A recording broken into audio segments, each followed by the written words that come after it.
श्री वाहिगुरु साहिब जी।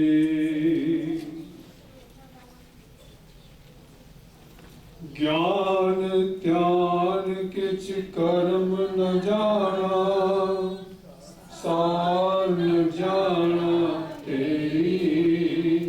सत्य बड़ा सतगुरु नानक जिन कर राखी मेरी। वाणी बिरलो विचार सी, जे को गुरमुख होए। यह बाणी महापुरख की निज कर वासा होए। होवे सिफत प्रसन्न दुर्यसो पुरसो कटिए। तुझ डिठे सच्चे पातशाह मर जन्म जन्म दी कटिए। तुझ डिठे सच्चे पातशाह मर जन्म जन्म दी कटिए। श्री वाहिगुरु जी सतनाम। श्री वाहिगुरु साहिब जी। बिलावल महला नावा, हर के नाम बिना दुख पावे। भगत बिना सहसा न चुकै, गुर ए भेद बतावे रहाओ। हर के नाम बिना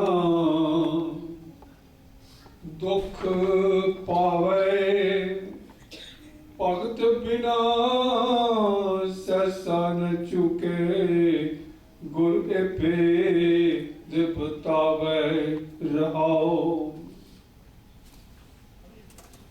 कहा भयो तीर्थ व्रत किए, राम शरण नहीं आवे। जोग जग निफल ते मानो, जो प्रभ जस बिसरावे। मन मोह दोनों को पढ़र, गोविंद के गुण गावे। कहो नानक एह बिद को प्राणी, जीवन मुक्त कहावे। मान मोह दोनों को पढ़र, गोविंद के गुण गावे। कहो नानक ये बिद को प्राणी, जीवन मुक्त कहावे। वाहिगुरु जी का खालसा, वाहिगुरु जी की फतेह। परम सत्कारयोग गुरु प्यारी साध संगत जी, आप जी ने सतगुरु जी ने हुक्मनामे के रूप में जो बचन सरवण किए हैं, नौवें पातशाह नौवें सतगुरु श्री गुरु तेग बहादुर साहब जी ने उच्चारण किए हुए। बिलावल राग विच श्री गुरु ग्रंथ साहब जी महाराज ने पढ़ना 830 ते 31 अंगत हैं। शब्द का फोकस यह है कि मनुख के दुख तकलीफा मुसीबत किवें खत्म हो। असी हर जीव तो हर मनुख तो ही सुनते हाँ, मैं बड़ा दुखी हाँ, मैं बड़ी मुश्किल विच हाँ, मैं फसिया होया, मैनूं समझ नहीं लगती कि मेरे ये दुख किवें दूर होणगे, किस तरह मेरा इन्हां तो छुटकारा होवे। फिर असीं ये भी सुनते हाँ कि बहुत सारे संत साधु अपने आप नूं धार्मिक आगू कहण वाले मुक्ति की गल करते हैं, salvation, liberation, there are so many words for it, कि किवें बंदा बंधनों तो मुक्त हो जाए, आज़ाद हो जाए, अते पूरी तरह जो मन की स्वतंत्रता है उसको स्टैबलिश कर सके। इस बारे भी अनेकों बार कहा जाता है और ये हल भी दसे जाते हैं।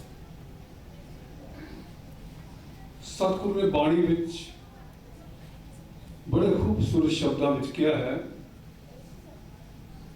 नानक दुखिया सब संसार, रिप्रेजेंटिंग अस, साड़ी प्रतिनिधित्व करते हुए साढ़े मन की जो दुखांत अवस्था है उसका जिक्र करते हुए सतगुरु जी ने क्या है, नानक दुखिया सब संसार, सारा संसार दुखी। तो फिर सब तो बड़ा क्वेश्चन यही है, how to be happy, how to get into the realm of joy। असीं किस तरह उस स्थान तक पहुंच गए जिथे सच्चा सुख होवे, सच्ची खुशी होवे, सच्चा आनंद होवे। सतगुरु शब्द दियां आरंभ पंक्तियां दे विच जो कि राहत दी पंक्तियां हैं, शब्द का फोकस करते हुए इसका केंद्री भाव सानू इस तरह समझा रहे हैं कि भाई दुख सारे संसार में है, ये कोई शक नहीं, पर ये तो दुख तो सुख पाने का तरीका है, वो सुनो की तरीका है, सतगुरु जी सानू समझाते। हर के नाम बिना दुख पावे, दुख क्यों हैं? कोई जीव परमात्मा के नाम नालों टुट गया, उन्होंने नहीं याद करता, माया के बंधनों में इस तरह फस गया है कि हर वेले पदार्थों की दौड़ में लगा रहता है, उधर सुख की तलाश करता है। महाराज कहते हैं तो सुख नहीं मिल सकता। काम, क्रोध, लोभ, मोह, हंकार दे विच फसिया हुए प्राणी दुख की अवस्था भोगता है, सुख की इच्छा करता है। तो महाराज जी समझाते हैं कि इस माया के संसार विच दुख ही दुख हैं, ते सुख की तलाश करनी है तो यह गल समझने की कोशिश कर कि माया के बंधनों तो मुक्त होके उस प्रभु के नाम नाल जुड़, उसका सिमरन कर, उसकी बंदगी कर, उसकी भगती कर। तो सतगुरु जी कह रहे हैं, हर के नाम बिना दुख पावे। दुखी इस करके है, ये दुखी इस करके है कि हरि के नाम नालों टुट गया, परमात्मा के नाम नालों टुट गया, परमात्मा को याद नहीं करता, होर पासियां वल इहदा ध्यान है। भगत बिना सहसा न चुके, ये मन में संशय है, डाउट है, हर वेले कोई भी गल चंगी सुनता है फिर डाउट कर लग जाता है। तो जितना चेर शंके नहीं खत्म होंगे, डाउट नहीं खत्म होंगे, तो महाराज जी कहते हैं ये भगती नाल नहीं जुड़ता, वाहिगुरू की भगती नाल जुड़ता नहीं। असीं अक्सर देखते हैं कि दसो जी नाम जपण का की फायदा, बाणी पढ़न का की फायदा, नितनेम करन का की फायदा। इस तरह के उलांभे दिंदा है क्योंकि माया की पकड़ विच। तो सतगुरु कहते हैं, भगत बिना सहसा न चुके। जिन्ना चिर भगती दे विच नहीं होता, परमात्मा के नाम नाल नहीं जुड़ता, नाम नहीं जपता, तो महाराज जी कहते ये संशय खत्म नहीं हो सकता। ये हर वेले डाउट्स विच फसिया रहेगा, उहदे विचों बाहर नहीं आ सकता, इहनूं टिका नहीं आ सकता, इहदा फोकस जिहड़ा है वो कायम नहीं हो सकता। भगत बिना सहसा न चुके, ये गल जिहड़ी है ये फाइनल ट्रूथ है, महाराज जी कहते हैं। तो मैनू गुरु ने यह समझाया है कि यही चीज़ है कि संशय में फसिया हुआ है, भगती नहीं करता, इस करके ये संशय मुकते नहीं। इस करके गुरु ने यह समझाया है, गुरे भेद बतावे, ये जो सीक्रेट है जिंदगी का, ये मैंने गुरु ने समझाया है। सत्संग सतगुरु जिस वे ये कहते हैं, मैनू मेरे गुरु ने दसिया है, सानू सारिਆਂ ਨੂੰ ਇਹ मैसेज ਦਿੰਦੇ ਨੇ कि असी ये गुरु तो चीज़ समझनी कि भगती तो ऊपर कोई होर तरीका नहीं, सिमरन तो बिना होर कोई तरीका नहीं, जिस नाल मन के संशय दूर होण, मन के जो दुख हैं कलेश हैं वो कटे जान। तो असी करते की हाँ, असी इस तरह की दौड़ में लगे हुए हाँ, कई प्रकार का कर्म कांड करते इस ख्याल के नाल कि सानू सुख मिल जाएगा, साडा दुख दूर हो जाएगा। किसी ने कोई मंत्र दे दिता, किसी ने कोई जंतर दे दिता, किसी ने कोई होर गल कह दी, भुलेखियां विच पा दिता। इन्हां चीज़ां दे विच असीं गुआचे हुए हाँ। असीं सच दे नाल, सच नूं जो फोकस होना चाहिए सी, उस नूं असीं विसार दिता है। तो महाराज जी कहते ने, कहाँ पयो तीर्थ व्रत किए। ये कर्म कांड दी कुछ एक मिसालां दे रहे हैं कि तुसी तीर्थां ते इशनान करो, तुसी बनारस चले जाओ, काशी चले जाओ, उज्जैन चले जाओ, हरिद्वार चले जाओ, उत्थे जाओ, उत्थे जाके इशनान कर लो, तुहाडे सारे पाप कटे जाएंगे, तुहाडे सारे दुख दूर हो जाएंगे। जां फिर तुसी व्रत रखिया करो, किन्ने व्रत हैं कोई हिसाब नहीं है। एकादशी का व्रत रख लो, पूर्णमाशी का व्रत रख लो, भुखे रहो, तो तुसी उस चीज़ को प्राप्त कर सकोगे जिसकी भाल में तुसी हो, उहदे नाल सुख मिले। ये बड़े ही अफसोस की गल है कि साढ़े सिख संगतां भी जिहड़ियां हन, गुरु साहब के उपदेश नूं विसार के कई प्रकार के व्रत रखदियां। करवे चौथ का व्रत आ गया, फलाना आ गया। सिक्खी दे विच इन्हां दी कोई स्थान नहीं।